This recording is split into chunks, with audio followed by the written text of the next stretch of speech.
ሰው በየአመቱ ክፍያ እየተጨመረ መጣና ከዛ አቋረጥኩኝ የራሴ ስራ ጀመርኩኝ ወደኩኝ በረንዳን ወጣው ከዛ ተመልሼ እንደገና ወደ ዜሮ ልመለስ ወደ ዝቅተኛ ተከፋይነት ልምድ ትራንስፖርት ባንኩንም ኢንቨስትመንት ብዙዎቹን ነገሮች ከወረቀት አልባ በሆነ መንገድ ወደፊት ይዛልን እየመጣች ያለች ነች። ካልተጨበጨበና ስሟን ካልጠቀሱ ግን አትወጣምና መጀመሪያ እናንተን ሞራል እንፈልጋለን። ወይዘሮ አብረህት አየለ የአፍሮሀብ ኢንቨስትመንት ግሩፕ የዳይሬክተሮች ቦርድ ሊቀመንበርና የበላይ ጠባቂ፣ እባክዎን ወደ መድረክ ብቅ ብለው የመግቢያ ንግግር ያድርጉልን። የተከበራችሁ እንግዶች፣ የተከበሩ ፕሮፌሰር ክንደያ ገብረሕይወት፣ አቶ ሙሼ ሰሙና የተከበራችሁ እንግዶቼ እና የስራ ባልደረቦቼ እንኳን ለዚህ ቀን በሰላም መጣችሁ፣ እንኳን አደረሳችሁ።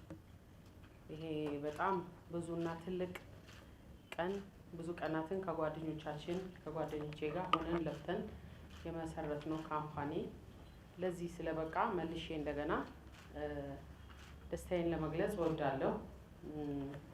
አፍሮሀብ ቢዝነስ ግሩፕ ካቋቋማቸው በጣም ብዙ ቴክና የቴክኖሎጂ ውጤቶች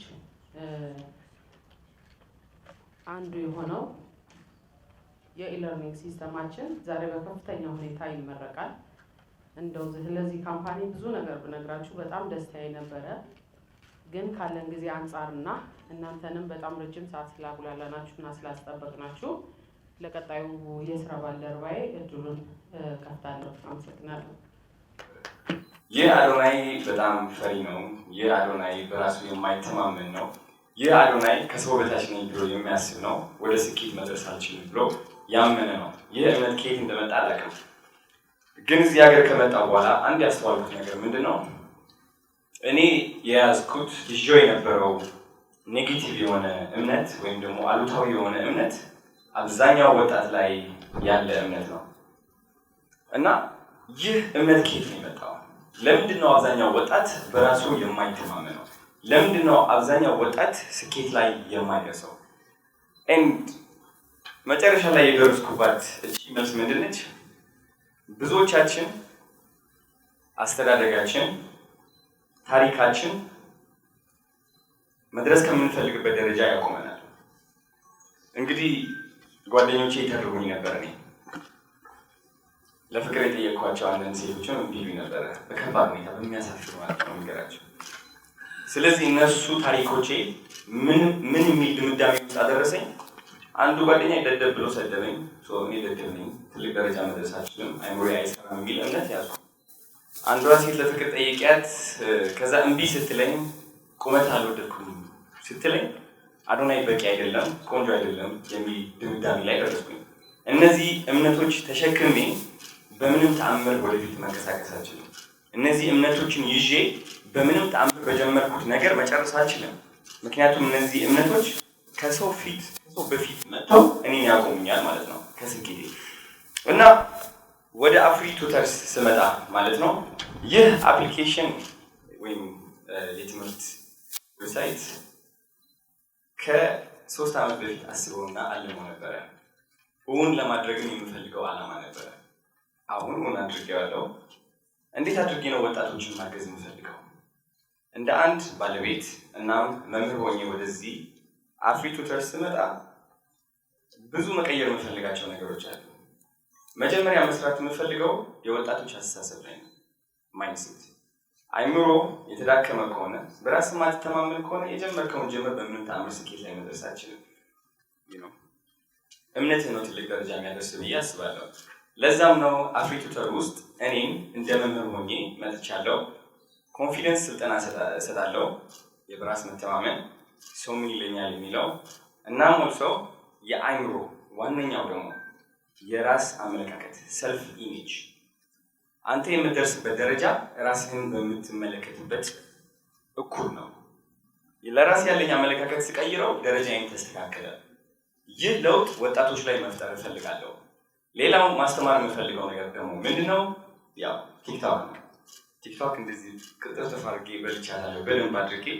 ይህ የሆነው አብዛኛው ሰው የሚመስለው እድል ብቻ ይመስለዋል። ነው እድል አይደለም። አልጎሪዝሙ በደንብ ስላወቅኩት ነው። በሁለት ወር ውስጥ ወደ 1.3 ቢሊዮን እይታ አግኝቻለሁ። ለማሰብ የሚነድ እንግዲህ በጣም ብዙ ታላላቅ ቲክቶከሮች አሉ፣ ሜጋ ኢንፍሉዌንሰርስ የሚባሉ 1.3 ቢሊዮን እይታ ማለት አይ ቲንክ 2 ዓመት የሚያገኙት እይታ ነው። በሁለት ወር ውስጥ ስታገኘው የሆነ የሰበርከው ነገር አለ፣ የሆነ የተረዳኸው ነገር አለ። ስለዚህ ኢትዮጵያ ውስጥ የቲክቶክ አንደኛው መምህር እኔ ነኝ ብዬ አስባለሁ። ይህ ትምህርት ደግሞ ለማካፈል ዝግጁ ነኝ ልላችሁ እፈልጋለሁ። ብዙ ወጣቶች አላችሁ፣ ወጣቶች ብቻ ሳትሆኑ ቢዝነስ ባለቤቶች አላችሁ። ቢዝነሳችሁ እንዴት አድርጋችሁ ማርኬት ማድረግ እንዳለባችሁ የማታውቁ የምትፖስቱት የምትለቁት ቪዲዮዎች ቢዝነሳችሁ ኪሳራ ውስጥ የሚያስገቡት ቪዲዮዎች ናቸው። ብራንዲንግ አታውቁም ብዙዎቻችሁ።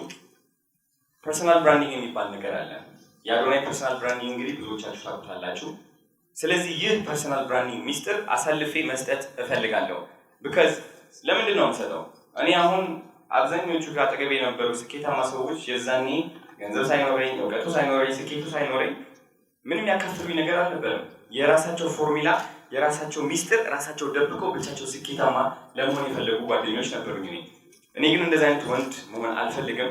ሰዎችን እያገዝኩኝ የራሴን ከፍ ማድረግ እፈልጋለሁ እና አፍሪ ቱተርስ የብዙ ወጣቶች ህይወት ይቀይራል። በጣም ብዙ ወጣቶች ክህሎት እንዲኖራቸው ያግዛል። አሁን ያለንበት ደረጃ እንግዲህ ያው ሌጌሲ ሚዲያዎች የሚባሉ አሉ።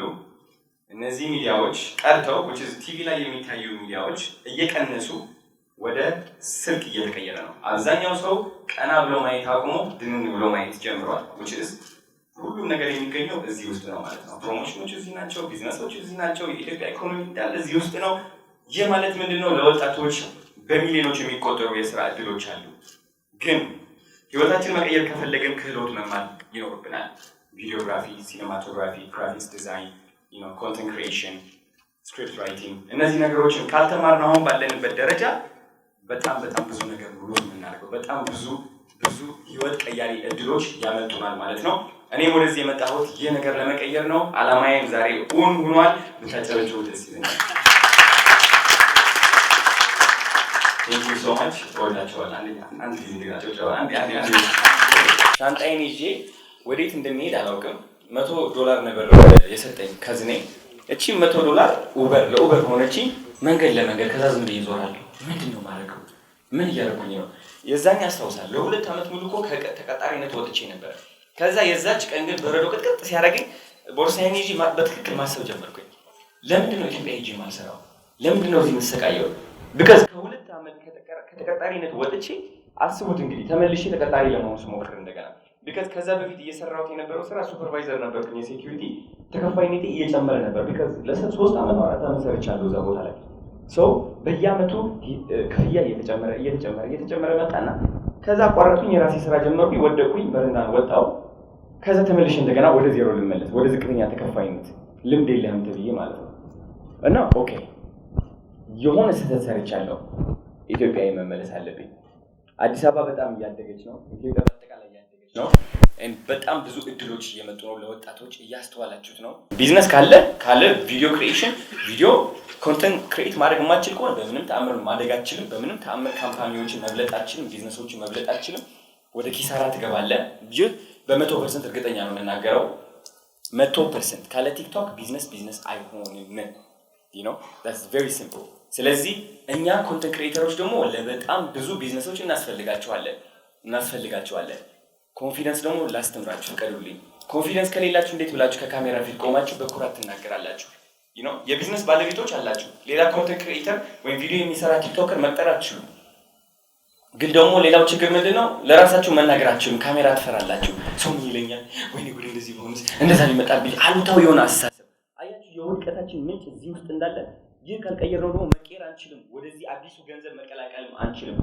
ስለዚህ እኔ ከአይምሯችሁ ጀምራለሁ። መጀመሪያ ማይንድሴታችሁ ላይ ነው የምሰራው። ኮንፊደንሳችሁ ሰው ምን ይለኛል የሚለው ፍርሃት፣ እሱ በስነ ስርዓት እንድታስተካክሉ አግዛችኋለሁ። ከዛ በኋላ ስለ ቲክቶክ ሚስጥሮች አካፍላችኋለሁ። እንዴት ጎበዝ ሆናችሁ እንደምትገኙና እንዴት ገንዘብ እንደምትሰሩ መንገዶች